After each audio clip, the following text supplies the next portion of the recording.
I would say 99% of the teachers that I've met who go into this profession feel that way about every single one of their students.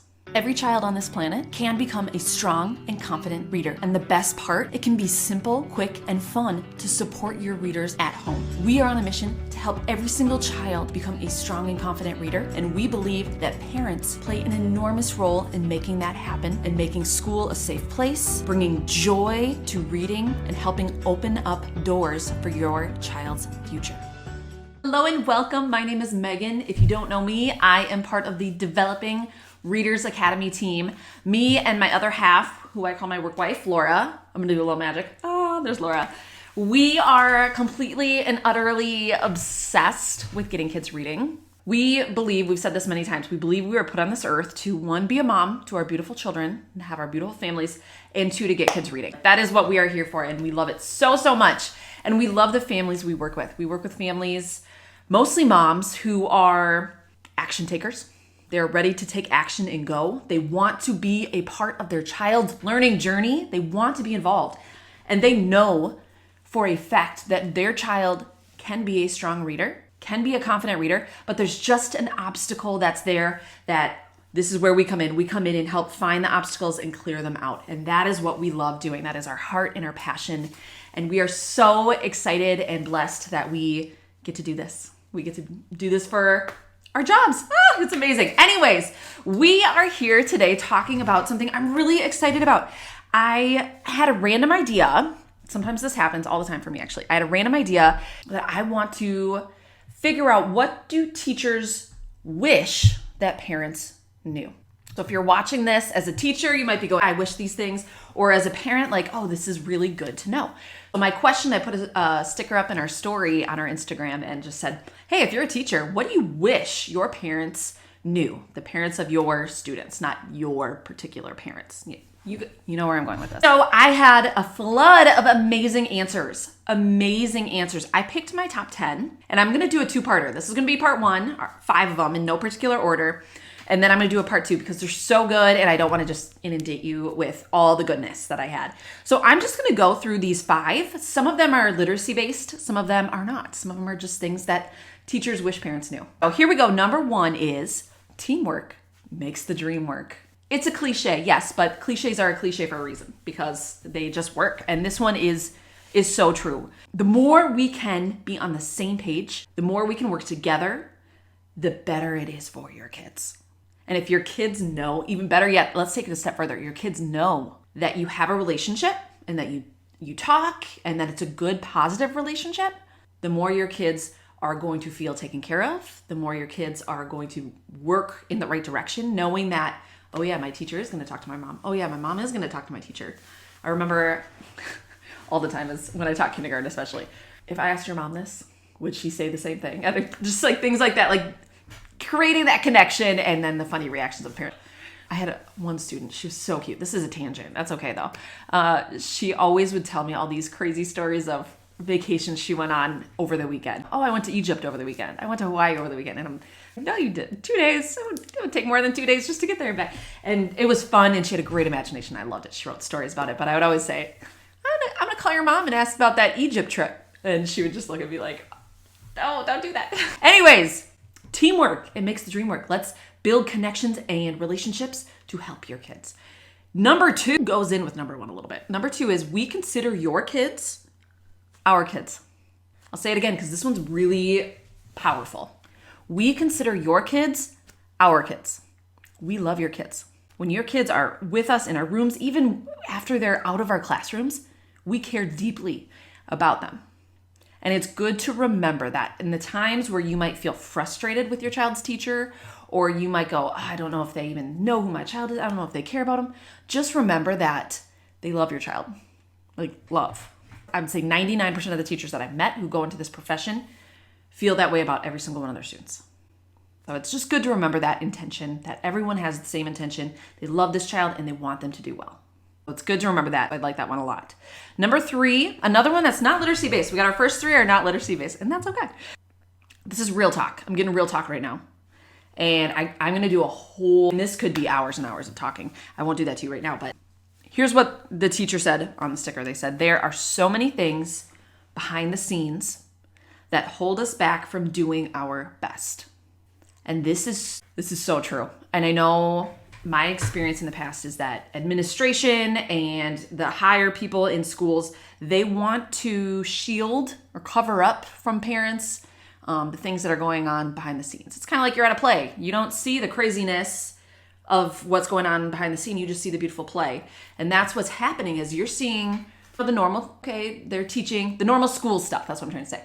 They're teaching my kids. They're doing these things. They're sending these homes. There's a million things going on that parents don't have access to seeing that teachers are dealing with that is impacting them. I think of when curriculums change and the expectations of, hey, here's a 2-day training on a brand new curriculum that you're going to be teaching in a week from now. So good luck. Things like that where it's like, are you kidding me? Oh, hey, here's 3 new students in the middle of the year.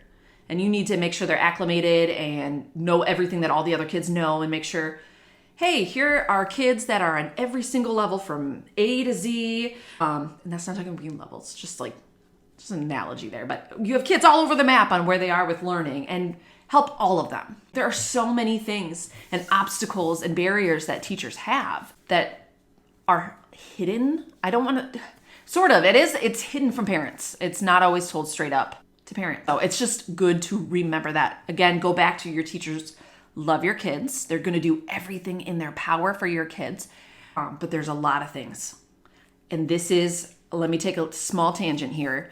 This is why it is so important for you as a parent to be involved, to be part of that relationship, be talking with the teacher so that you can support your kids in areas that they just can't get at school. Not because your teacher doesn't want to help them, but because they have 1.5 million things on their plate.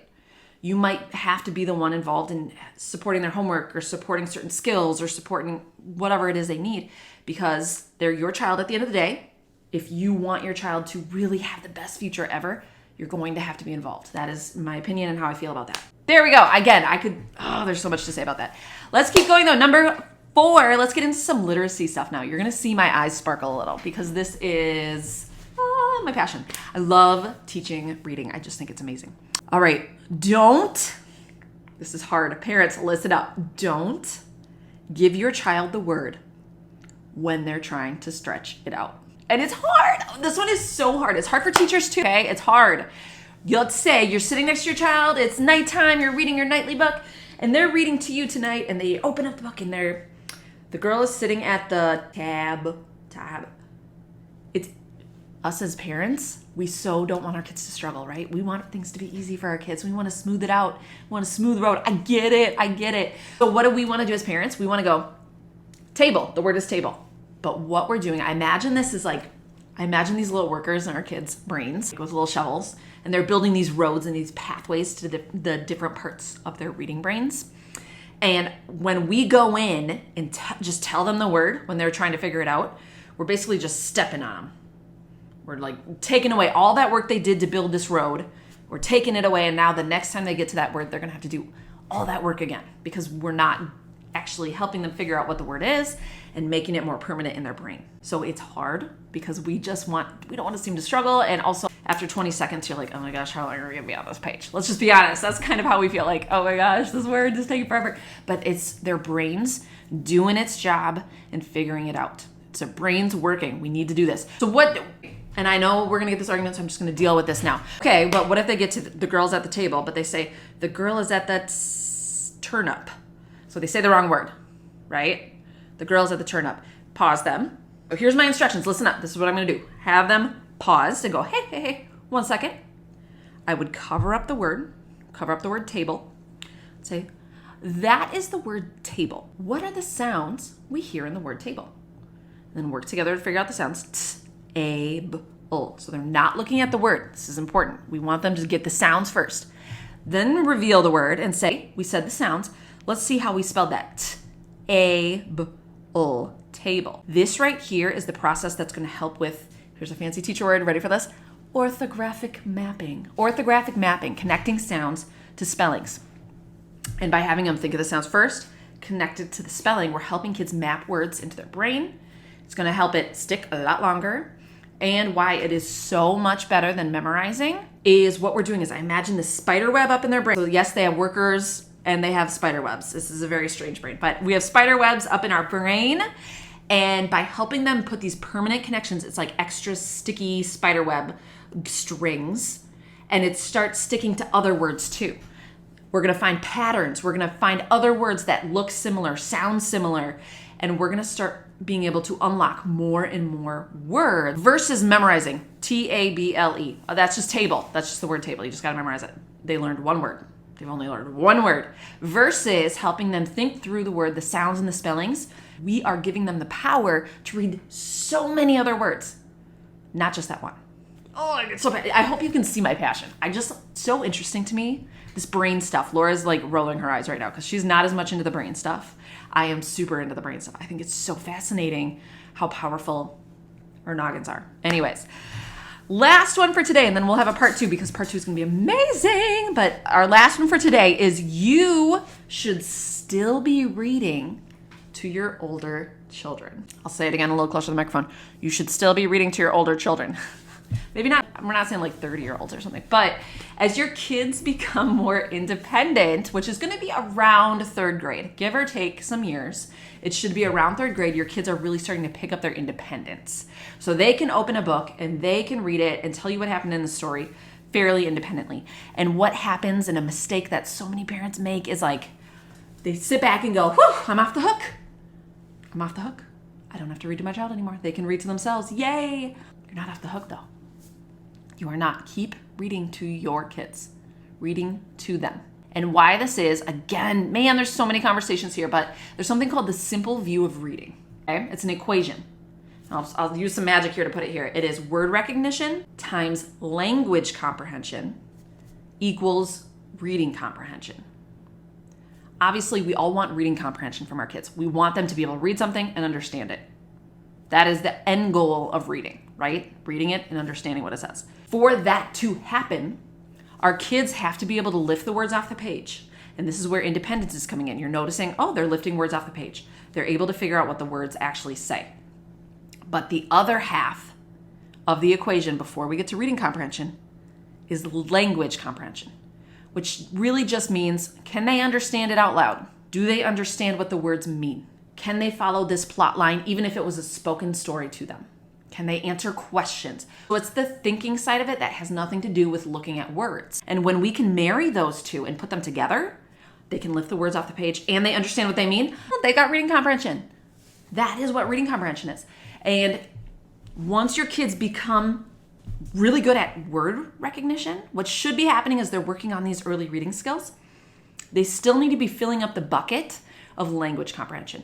So they still need to be learning fancy new words and what they mean and how to use them, because there are thousands of words out there.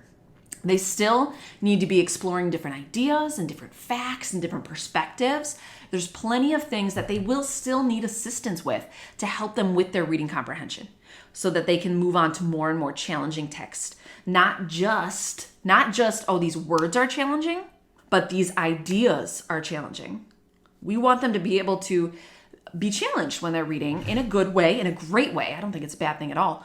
But by working on that language comprehension bucket together, you are just really increasing their reading comprehension. And that's a mistake we see. We see kids, they're starting to read Juna B. Jones, or I'm going to do all the old ones that I like. They're starting to read these little chapter books to themselves, and parents take a step back and go, I'm done here. They can read. They can do the word recognition. Let's keep working on that language comprehension. And I hope that makes sense. If it doesn't, I want you to let me know. Reach out and let's chat. If you're like, I don't quite get it, please email us, DM us on Instagram. I love chat. Clearly, I'm obsessed with this stuff. Clearly, I'm obsessed. But anyways, that was our first 5. So quick recap. Teamwork makes the dream work. We consider your kids our kids. There are so many things behind the scenes that hold back teachers from doing their best job. And it's just good to keep that in mind. It's good to be aware of that. Don't give your child the word when they're trying to stretch it out. Tricky.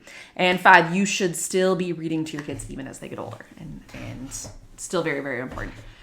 This was so much fun. I love this. And I can't wait for part 2. I'm looking at my ones I have for part 2 right now, and they're good. And they're sassy. Some teachers got sassy. Yes, teachers can get sassy sometimes. And I can't wait for that. It's going to be super fun.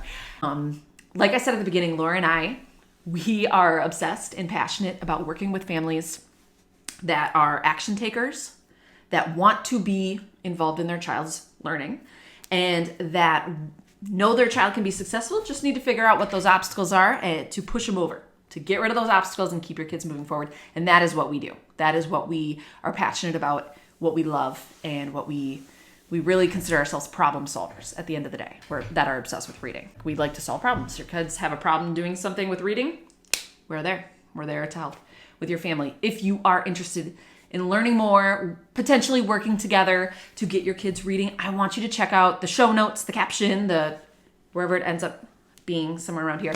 I'm going to have a link to an application. You apply. This is just applying for a chat with me, basically, as I'll reach out to you then afterwards and we'll talk and see if this might be something that could help your family. And we would absolutely love to do that.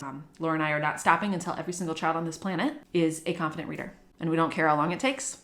And we don't care what it takes from us. We're doing it because I believe this is the thing that can change our world. Letting kids know that they're smart and they're capable and showing them their potential. And literacy has a big part of that. And so Laura and I are ready to take that on and be a part of a larger community of amazing educators and amazing parents that want that same thing. So awesome. Thank you. Subscribe if you like this. You got to check out part 2. It's coming out soon. And I will see you later. Bye.